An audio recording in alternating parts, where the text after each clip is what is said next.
Few are taught the fundamentals of finance and money management in school. This limited series podcast tackles the basics all students need to know to become financially independent, made by students for students.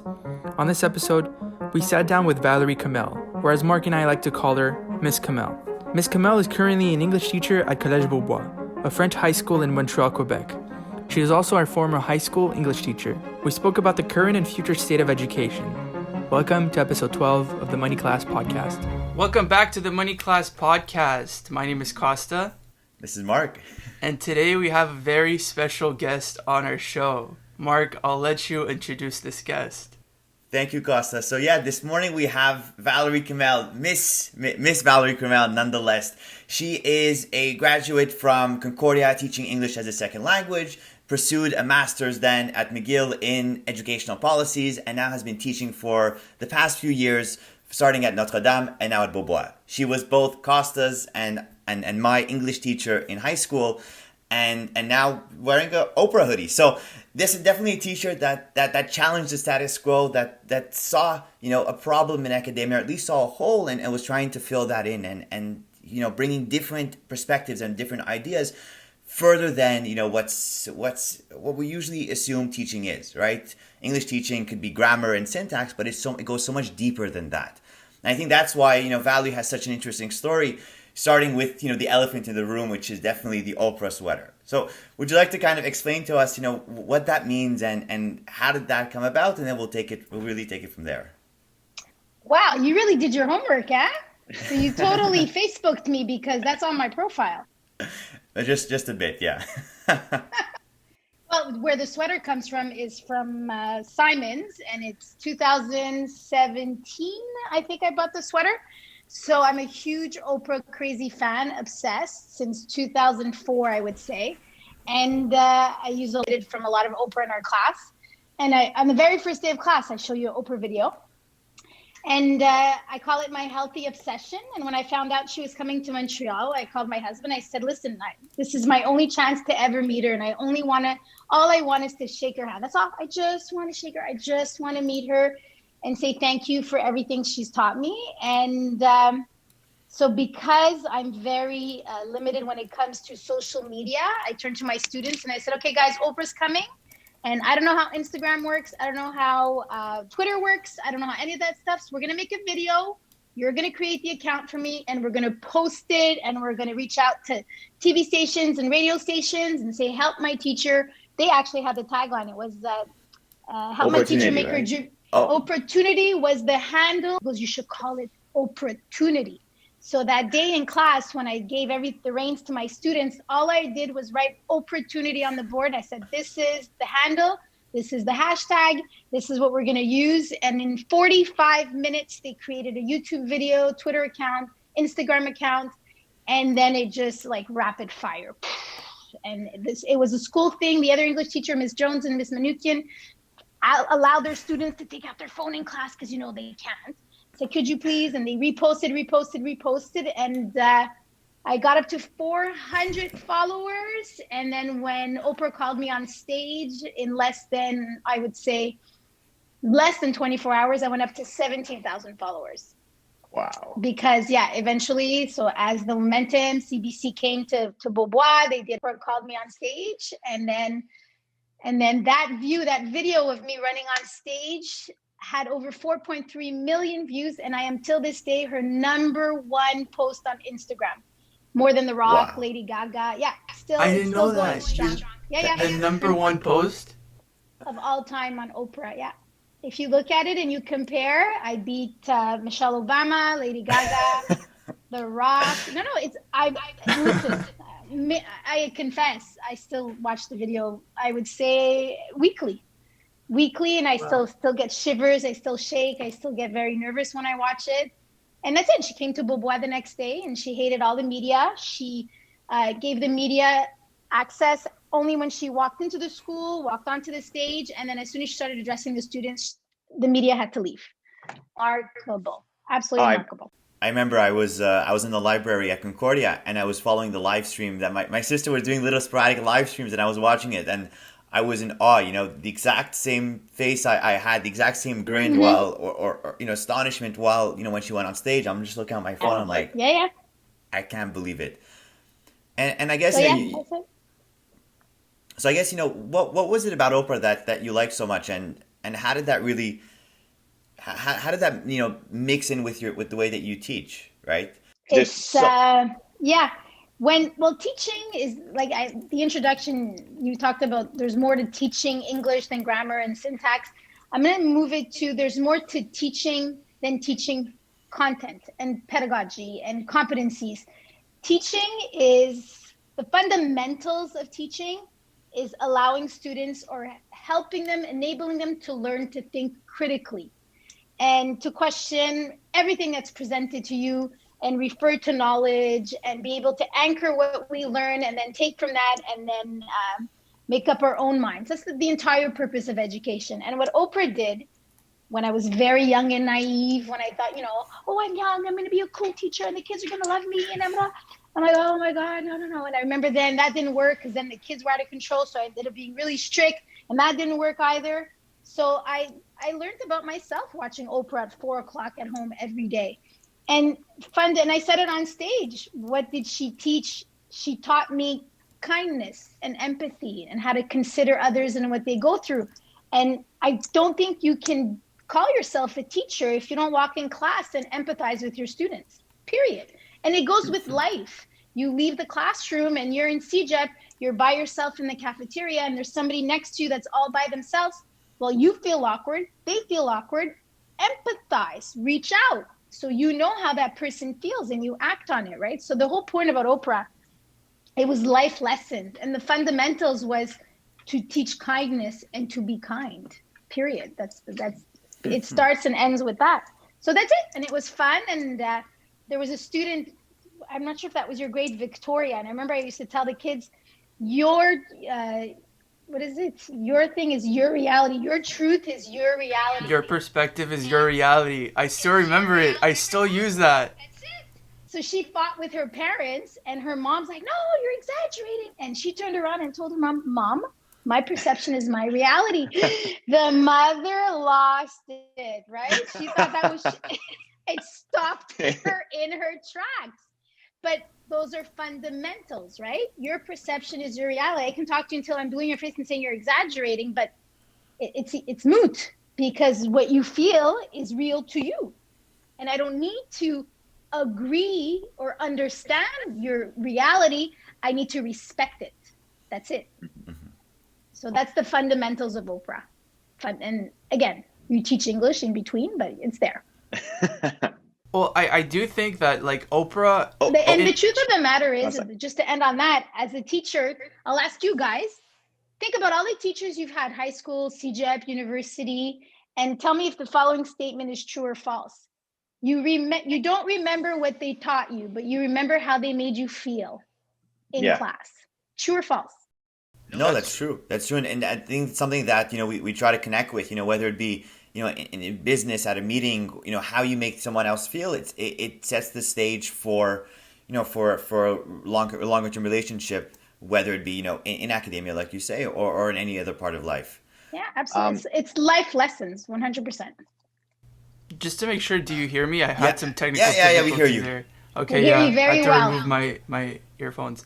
But yeah, I just want to say that Oprah Story, I think that's kind of like, it summarizes who you are from like her coming to the school because of, you were showing us these videos, you were showing us these life lessons, and I'm actually double majoring in economics and English literature, and I do feel like a huge part of English has to do with life lessons, and it's more of like philosophy than anything else in a way.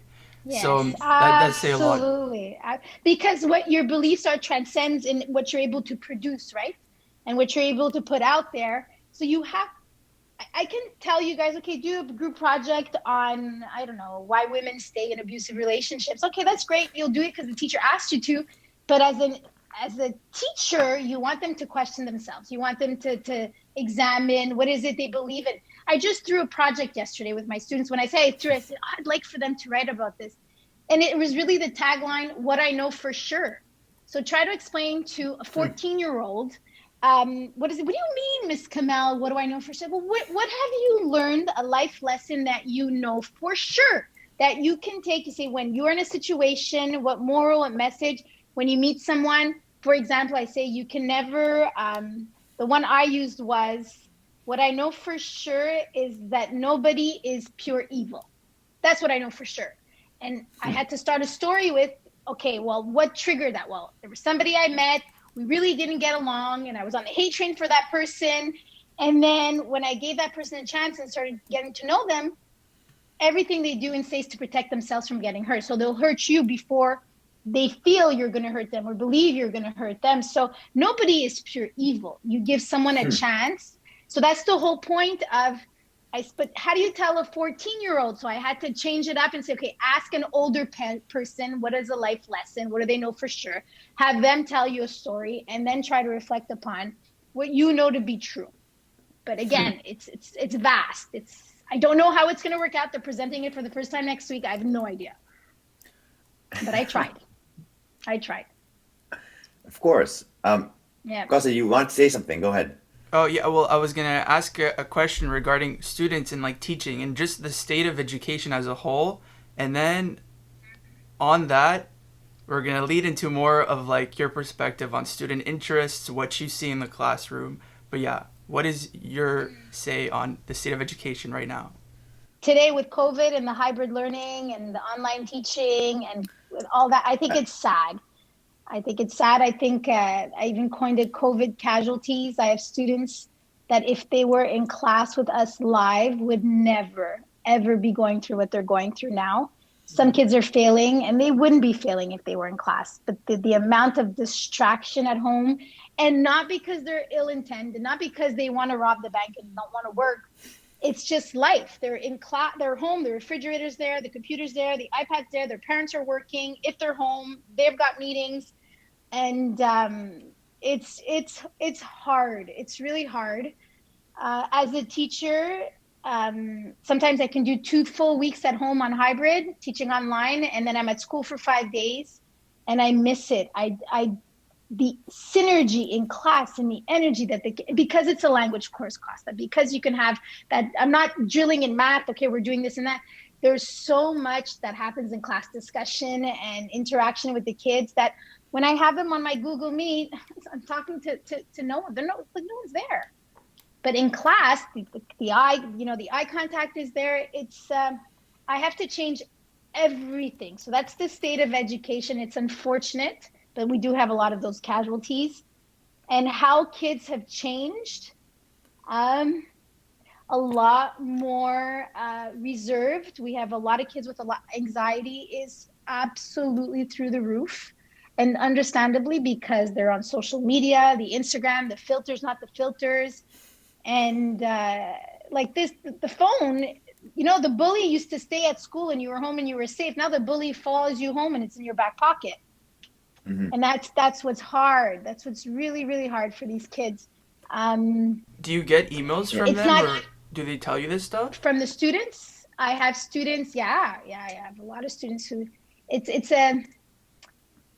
a lot of students tell me how scared they are of judgment and like, remember the project, The Soundtrack of My Life? I still do that 15 years later. And every single year I have students who ask me, can I just present to you? Because these are really important events in my life. And I don't want others to judge. I don't want others to know my vulnerability in that respect. And that's hard. Yeah, I think that's like the two sides of the coin of technology, where it has these negative effects where you are, again, like you said, the bully follows you home, or you have these filters where you're comparing yourself, and it's so easy to compare yourself. I have 300 followers, you have 600 followers. Are you twice? Am I half as good as you? Right? Absolutely. And I think when we're younger, we don't have our conscious isn't developed enough so that we say, it's irrelevant, or it doesn't matter, or my 300 followers really care about me versus your 600 ones don't have the same connection. Absolutely. I think the flip side of that is that technology unlocks a door of possibilities, right? And something in education where Kosta and I spoke about this last week and it's how education, especially in the States, but has become so competitive and so expensive, where technology is coming in and now broadening it and making it much more democratized. And along those lines, technology is definitely a tool that's used and that could be incredibly helpful in education. And I was wondering, how do you see technology playing a role in a positive way in the future? And if you even see technology as having a place in the classroom? Well, so then the question could be, okay, Valerie, are you going to be the same teacher that you were pre-COVID? Or are you going to be a different teacher post-COVID? Because when we're going back in the, that's a different thing, because technology, I can't teach my class without technology. I can't. And even if I am in class with the students, I still have 4 to 5 kids who are home because their parents have pre-existing conditions. So does technology have a place? Absolutely. Will I be the same teacher I was before COVID? Absolutely not. I am one with Google Classroom. I am one, like it's my religion. And I think that helps. But if I believe that I am a better teacher because of technology, no. I've improved certain parts of it, but technology does not replace the teacher. It doesn't, regardless of high school, CEGEP, university, you need that human interaction. You cannot tell me, I will never believe a teacher who says that he's as good a teacher online on his Zoom and his Google Meet than if he was in class with the kids. So there's there's so many, and that's what I was telling one of the girls. I have a student, Emmy, she's so shy. But in class, she's the first row, the first person, and we always talk. On Google Meet, I have no news from this girl. I have no idea what's going on, but I knew everything about her life when we were in class. Now I know nothing. So there's, I love the word innocuous, these innocuous moments that happen when you actually are face to face. So we're in class with students, we're going through review of whatever, and a kid drinks Red Bull. I said, I can't believe you drink that. That's dangerous. That's going to give you a heart attack at 15 years old. Stop the class. PSA, YouTube video, how dangerous drinking Red Bull is. But these innocuous moments, and it's true to everything in the world, right? You're on your phone instead of actually, eye contact with somebody, triggering, again, the synergy of it all. So there is a place for technology, but it cannot replace the teacher. It cannot. Not for it to be viable. Absolutely not. No, I agree with you, Kosta. Do you have I know you have strong opinions on that. Do you want to fill in? Regarding technology, I mean, look, technology, education, just the way we interact with technology nowadays, I am not a big fan of it. I think it's doing a lot of damage, although there is a lot of good that comes through it. You have to look at the positives too. But yeah, we've done 2 podcasts talking about the dangers of technology and privacy data collection, the way they can they make these apps so addictive for you to just stay on them and for you to be reacting emotionally to certain posts, and it's this whole thing. And there was a podcast I listened, it's called The Rabbit Hole. I think it was a 4-part series on, oh my God, I can't remember what it was. And it was how technology, especially, just promotes lies and misinformation and pretty much guides your values. You can walk in one day and be a Democrat, and then 7 hours of the rabbit hole of YouTube, you're a QAnon believer and a Republican, and you're on the but it plays on your mind. It's insane. And I wonder if kids today are able to, again, that critical thinking, are they there to question, hold on a sec, I'm getting duped here. So that's the whole point of education. I think a lot of people talk more about facts now, but it's still, I don't think people necessarily go ahead and it changes their way of actually looking for information, if that makes any sense. Yeah. The main thing though is that if we have I don't know, if we're on a Zoom meet for our class or a Google Classroom, whatever it's called, we're 2 clicks away from being on Facebook and Instagram and YouTube and Netflix.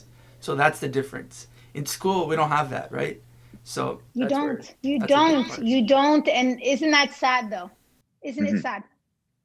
Yeah, it's difficult, but I think we're gonna come out of this. I'm hoping we'll come out of this more resilient and with more with more skills that we've developed. Whether it be in speaking in a clear way. I now speak much clearer than I did before, because on Zoom you can't. As soon as you start mumbling or something, the person doesn't hear or doesn't understand. And I think exactly. So I think we're going to be able to develop skills inadvertently, but definitely there is a it's going to be a challenge, for the next, however long this is. It's going to be, yeah, very hard. But I'm hopeful about, I'm still hopeful about how it's gonna, maybe in a few years we'll get used to it, or maybe we'll be able to shift the way, because all we're doing now is essentially teaching the exact traditional way that we used to, Right. only through a webcam. And I think that's Yeah. almost putting a band-aid on the problem, as opposed to innovating the way that we're teaching. All we're doing is doing the exact same thing, and hoping for different results. Absolutely. And I think but the question is, how do we do that? And I think that's the next, I think is the next year, or at least the next 6 months. That's the challenge, or how are we going to shift the way that we teach in order to still be relevant? Absolutely. Absolutely. Yeah. Yeah. Kosta, do you want to go to the next one, or I'll go ahead? So, our podcast is about financial literacy, kind of, showing students more specifically the importance of knowing about money management, just anything related to money, because it does play a huge part in our lives. Now, as a teacher yourself, do you think students have shown, maybe not in your class, maybe you've heard stories, but have they shown any interest in finance or financial literacy? They all want to make money, and they want to make like hundreds of thousands is not enough. It's millions, and it's millions. And honestly, I think they look down on millions. It has to be more than that. I have a girl in grade 10. She started her own online business, waterproof scrunchies. She's starting another company. They are all like on Monday we're going to talk about GameStop, and we're going to look about what's happening with GameStop. What does it mean when they took down the big guy?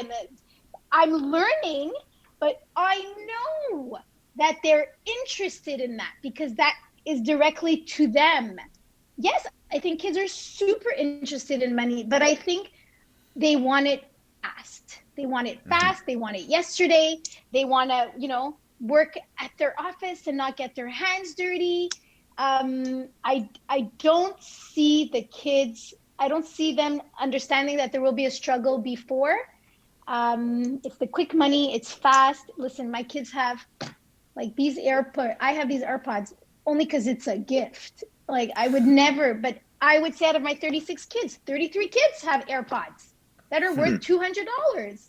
So it's, and we did a whole thing on fake sneakers. Oh my God, the sneakerheads in my class, $400 here, $600 here. I'm like, whoa, they are intense. These kids, like, it's a different generation. It really, really is. It's all about the brand, and it has to be expensive.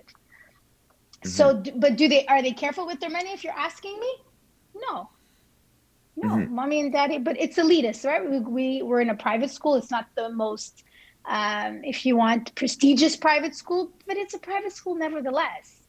So, okay, so it's like these online, the Instagrams and the TikToks essentially, show, oh look, this is new, this is hot, buy this, buy that, and I think it's like both educators and parents are having a difficulty guiding the choices of their kids, and I think the school has a place in that to teach students about saving and about how to, even, I wouldn't say how to invest, but just have the basic knowledge.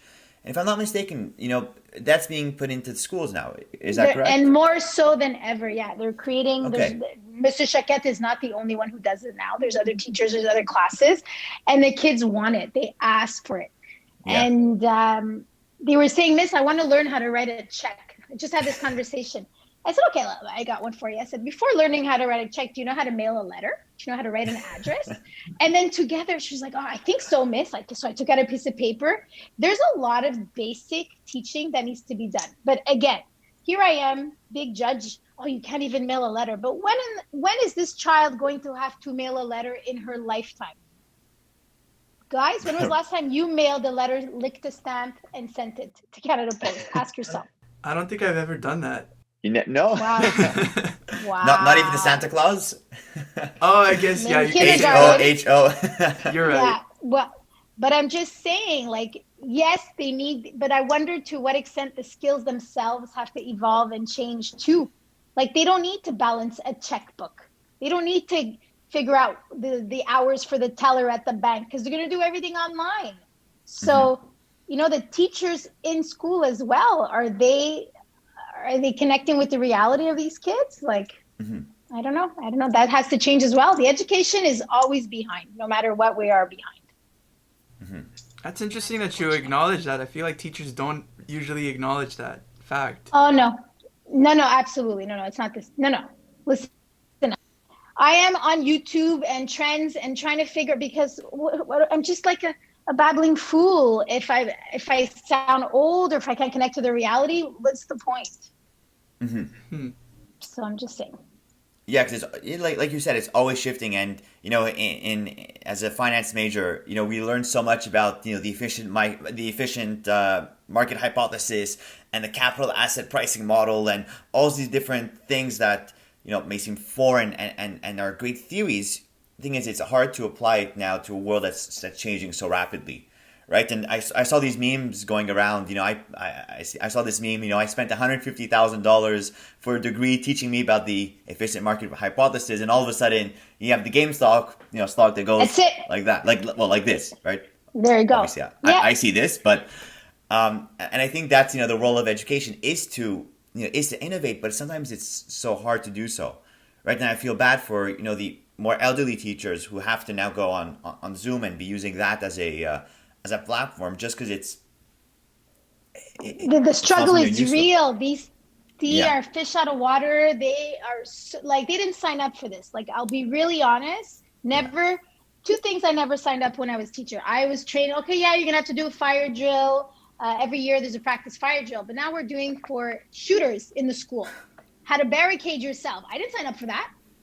And this online business, I need to find out how the kids are gonna cheat, not gonna cheat.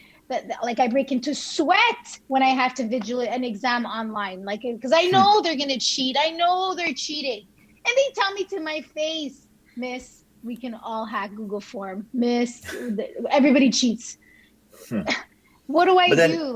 But then maybe it's a question of changing the way that your exams are done. Okay, so we're back.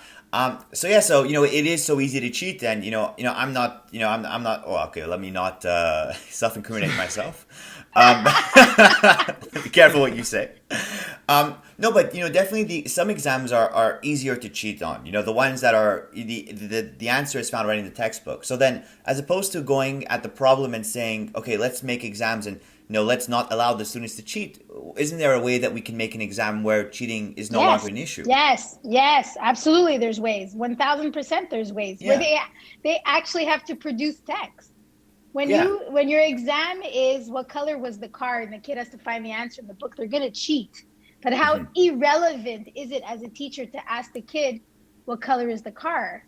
Yeah. Like, who cares? Who cares what that? But anyways, that's a whole philosophy of teaching. Where's the but go ahead. It's interesting. I'll give you the debate, Kosta, of technology in the classroom and how some teachers, I have this ongoing debate with a lot of teachers. When my kids write, I want them to have access to everything. I want the dictionary, Google, everything. And then a lot of teachers argue with me and say, well, Valerie, how do you evaluate their writing and where they're at? I said, I always tell myself, when they're going to be in the workforce, is their boss going to say, you can't use spell check? Is their boss going to say, you can't? There was that movie, the girl wrote, it's called The Shopaholic, and she got a job as a financial consultant. So they hired her, and then she literally Googled, what is finance? And as she got hired, and I always tell myself, what am I teaching them? That school is there to get you. You don't know how to spell believe. Let me take a point off. Because in the real world, I don't know about you, as soon as I sit down to write something, I research. Where's my template? How should I start? What would be the best ending? And that's what I want to teach them. And unfortunately, the education world is very traditional in that sense, because when you are in the workforce, you will have access to all the resources. And it is our job as teachers to develop those competencies on how to tap into, okay, right now I'm writing, so I need to find out a strong beginning. Okay, so let me Google here, let me do that. So that's the big struggle in education, unfortunately. So I let them use whatever they want. You want to use your phone to check something? Check your phone. Like, what am I controlling here? Because what you want to evaluate is their thought process and not whether they could write believe, which I still struggle with today. So there's a song, I comes before E except after C, if ever you want the song. Oh. Yeah. No, but that's it. So what is it you want? Again, critical thinking, being able to ask yourself, okay, and finding resource, being able, you were talking about Kosta, checking your resource. Is this a reliable fact? Is this from a reliable source? And again, kids who struggle in school or whatever, a learning disability disorder, they have all these tools and resources, and they're the smartest one in the bunch because they've learned how to work to get what they want. So that's another struggle. I just want to point out a little example from my past. I remember when we used to search like definitions in the dictionary, the Merriam-Webster. And even back then, this was like just 4 or 5 years ago. And I was like, this is so outdated. Why am I doing this? I'll have my phone in real life. And you will have your phone in real life, yeah. And now, like, the way we started, especially now that I'm doing English in university, it's like, it's more of how am I going to find the answers I want for a topic, or how am I going to, like, think about it to write it down on paper. That's right. How is the internet going to help me find the answer? Yeah, and that's a skill, right? It's skill. You're using resource around you and how to use that resource. You say, the technical word, if you want the pedagogy, c'est des compétences transversales. So you're able to take one competency and transfer it to something else. It exists in the world. In pedagogy, it's part of it. But it's like in sports. Yeah. It's, why do hockey players all play golf over the summer? Well, they have a stick and they're shooting. They're hitting a target to go inside a hole. It's pretty much, it's these competencies that could be used and transferred. They connect, from one to another. Oh, Kosta, are you telling me in university your teacher won't let you use your computer to type in your essay? Like you have to do this like pencil to paper? No. Now you could use your computer. You could no. Now it's like they're getting with the times. Before that, it was like Merriam-Webster and whatever. But no. Now it's more. They know what's happening. But at the same time, it's like, how do I? They know you did your homework if you actually read the books they asked you to read, and then you actually did the discussions in class because it shows in your writing. So that shows in your writing, exactly. So these teachers who give exams, you're not allowed your book. But why? Give them the book. You read the book 75 times. They read it once in a hallway on their bed before falling asleep between classes. Give them what are we evaluating? I think testing and evaluating has to be completely transformed, reinvented. Anyways, that's. But that's a great point you bring up, because over the past year, the R score, which is the CJEP, CJEP grade is being either canceled or not being taken into account for university admissions. We have end of ministry exams that aren't being done, and that begs the question, what's the actual use in comparing students, and is there a place in the future for that, right? The SAT was developed. There is a conspiracy theory, but the theory is pretty strong. It was a way to divide the smart people from the less smart people, and the ones who took tutoring, who were wealthy, the privileged, I won't say white, but the white people, versus all the others, right? And the others didn't have access to the same tutoring, and as a result, they didn't get the good grade, and that was a way for schools to justify, you weren't admitted because you had a lower grade. But they didn't all have access to the same resources. And I think, that's kind of what, for some reason, and not for some reason, but, now through COVID, we're seeing that happening in our own education system. And it begs the question. Divide, the natural divide, and, is taking off tests the right means of doing so? And, is there going to be a place for testing, for further education down the line? And that's a question I'm asking myself. The question is standardized testing. Yeah, and the whole point of standardized testing is to create a hierarchy, right? From the best, most important to the negligible, in a sense. And the whole point of standardized testing in education is where to put the money. Okay, so the school with the lowest scores is going to get the most money. They need help. They need resource. That's the whole point. But does it still? I don't think. Is there? You say, let's take it to brass tacks. Those kids, on June 3rd is your ministry exam for your French, right? Let's say pass or fail your ministry exam. That's where you get your diploma. But let's say you, Mark, the night before you find out your parents are getting a divorce. I know they're happily married. Your parents love each other. But let's say the night before your parents tell you, but you've had 90s all year. But that morning when your exam, you can't do it. Now, is it fair? Now, does the test still have its value? I don't know. I don't know about testing. Is the test matter? Do we change it? Well, I just want to point out, like, that isn't that exactly what's happening with COVID now? People, like, students have mental health issues. They might have been really good students, like, grade-wise in school, and now they're not doing well, and it's like, how do you even evaluate that? Is that really their worth, quote unquote? Exactly. Yeah. I had a good conversation with your biology teacher, if you remember who he was in Sec 3. And he was telling me the average is 10 points lower than it was with his group last year. Oh, wow. But I said, of course it's lower. But what do you mean?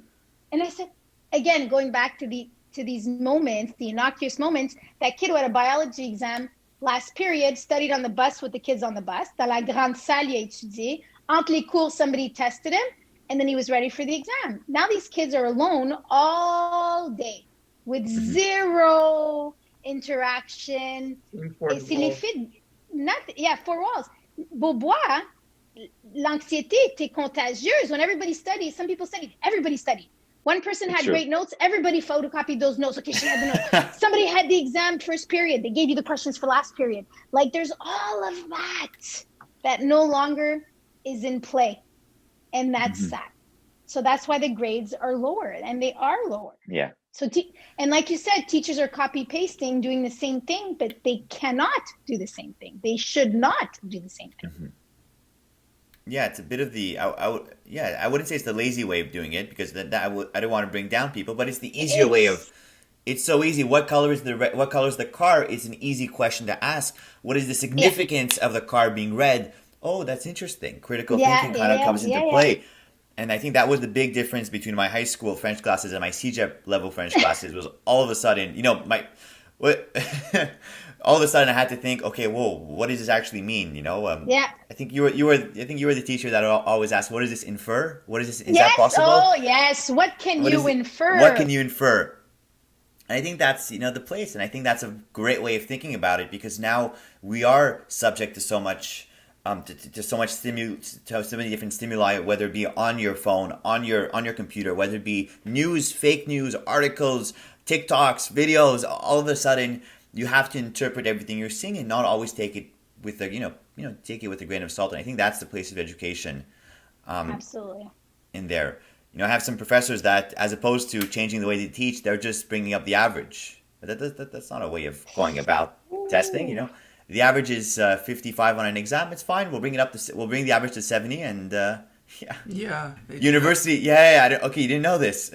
Yeah. So I'll have classes Are you serious? Yeah, that's university. They'll curve the grades so that the average is about 70%. In business, that's how it is, 70%.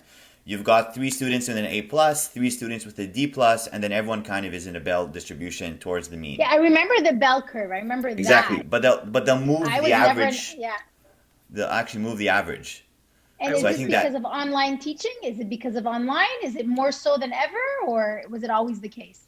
It was always the case. Like, certain departments have they need the students the average to be around B minus in there. But I'll tell you this, like, last semester, I got in one of my classes, I would get 40%, and I'd be like, oh my God, I'm going to fail it. This is so bad. And then you got the grades back, and they curved everyone really high. This is Concordia? Concordia, but it's all the other schools. All the other schools do it, yeah. Every university. Yeah. Yeah. Wow, fascinating. So we get great confidence in university. No, I'm joking. No, but... that is fascinating, because your grades matter if you want to do an MBA, if you want to do something else, though, no? If you want to get the job you want, a lot of people. The first line on your CV is your GPA, right? It's your school. You have your CV. It's your name, your email address, education, the education header, and then it's John Molson, GPA, GPA 2 points. Right Notre there. Dame and Beaubois never asked me for my GPA. No? Never. Okay. No, Maybe it's a business educational. thing. The Maybe it's a Yeah, business I think thing. Yeah.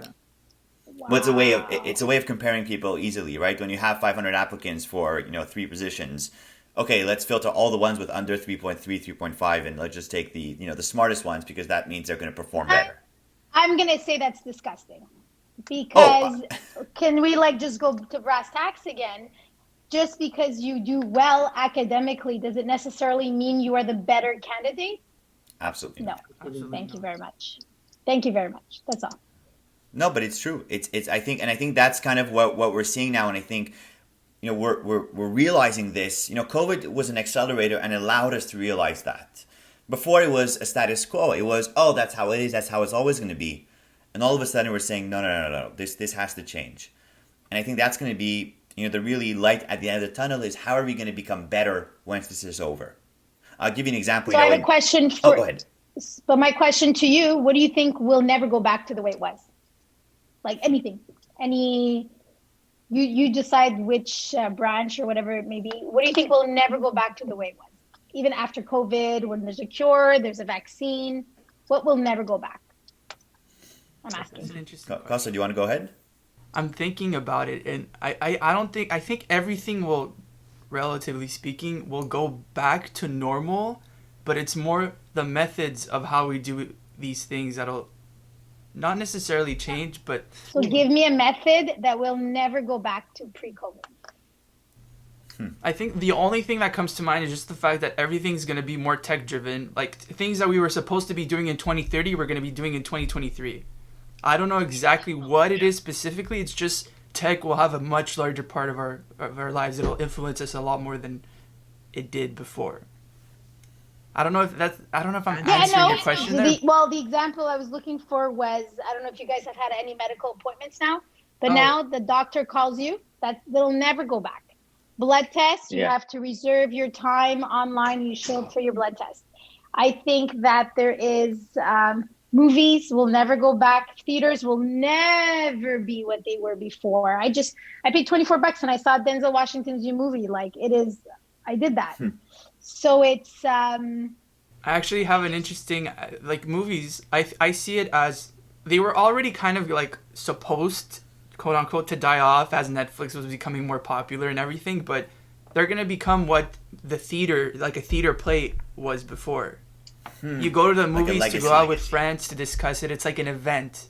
Yes. I believe, but there'll be a lot less. There won't be guzos at every corner and famous players. But there are many. I think, just to go back to education, I think online teaching will be integrated in the schedules. There's some schools, Collège Sainte-Anne, where they have a day a month, Carbone or whatever, where the kids are home online for that day. And it's environmental, whatever. But I think that things like that will, and the kids who are sick at home, they're not going to miss their day of class. I missed the class. What do I need to do? No, we're going to connect. We have cameras in all the classes. We'll connect. So there will be a lot less of penalizing kids for being home. That's for sure. Oh, but at the beginning over the summer, University of Sherbrooke gave the students a choice. It was, you can either go in class or we have a camera and it's on Teams. If you want to be at home, you could watch it. And if you can't be at the school, then you're not penalized. And I think that's a really positive thing that could come out of this. It's that... Yeah, absolutely. It's that, exactly, we have the choice. And, the student who has to wake up at 5 a.m. so that their parents could get them to school by 8 o'clock and not be in traffic because the parents also have to work. Yeah. I think, the penalizing the student for that won't be as harsh. And it's fun, we won't... I used to go to school sick sometimes. I don't think that's going to happen anymore. No, we're going to kick you out. with my Kleenex bottle, with my Kleenex box right next to me. No, we're going to escort you out now. You sneeze, you clear the room, you're out of there. Well, what's going to happen? With that, we need to wrap up the podcast soon, but it's one question we ask all of our guests, and I'll ask you this right here. If you had the chance to write something on a billboard for everyone to see, what would it be and why? I would write, we all need to feel seen, heard, and we matter. And why? Because every interaction leaves a mark, good or bad. And I think it's very, very important to treat everybody you see, meet, like you see them, you hear them, and they matter. I would write that, definitely. I want it tattooed somewhere, actually. You matter, you are, yeah, I would write that somehow. That's great. And at its core, empathy, kindness.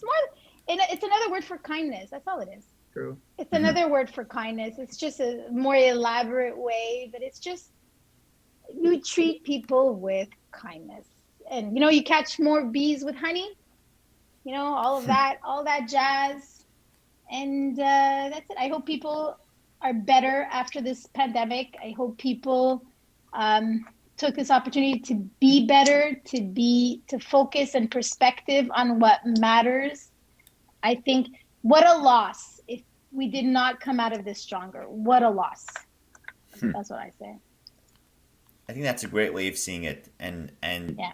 It gives us a hopeful future where, we won't be, hopefully we won't be the dystopic, we won't have the dystopic movies we've been watching for the past 20 years on the end of the world. And hopefully we'll be able to have the 20th century version of what the future looks like with flying cars and no more health conditions, no more chronic health conditions. And I think that could be, if we shift our mindset to a way that's so much more positive, starting with, how we treat other people, I think, we're setting ourselves up for more success. And I think that's, what we ultimately want as a species and as individual human beings. Yeah, absolutely. Guys, I love that question. Holy moly. I am going to end my presentation next week when the kids do the orals. What I know for sure, I'm going to put a billboard and I'm going to ask them to fill it in and I'll make it up into a Padlet. I love it. I love it. Thank you so much. You'll send it to us. We'll yes. We'll include it in the podcast at the end. Oh my God, I love it. If you can write one thing on a billboard, what would it be? I got you. Thank you. What a way to end. Bravo. Well, with that, we thank you for being on this podcast. This was great. We learned so much just talking to you, catching up from years ago in high school. It was wonderful. But you guys look fantastic, and I can only imagine how proud your parents are of you. Holy moly, how proud they are. They're walking on air with you guys. So give my best to your parents and Kosta. And anytime you guys want to reach out you want to come to Beaubois, well, mind you, you're not allowed to come to Beaubois right now. But post-pandemic, always, always, always welcomed. Well, with that, this has been an episode of the Money Class podcast. My name is Kosta. This is Marc. And we had Valerie Kamel on our show. Thank you, everyone, for listening. Bye. Bye. This has been episode 12 of the Money Class podcast. If you liked the episode, make sure to subscribe and follow the podcast. We release a new episode every single week. See you next week. Bye-bye.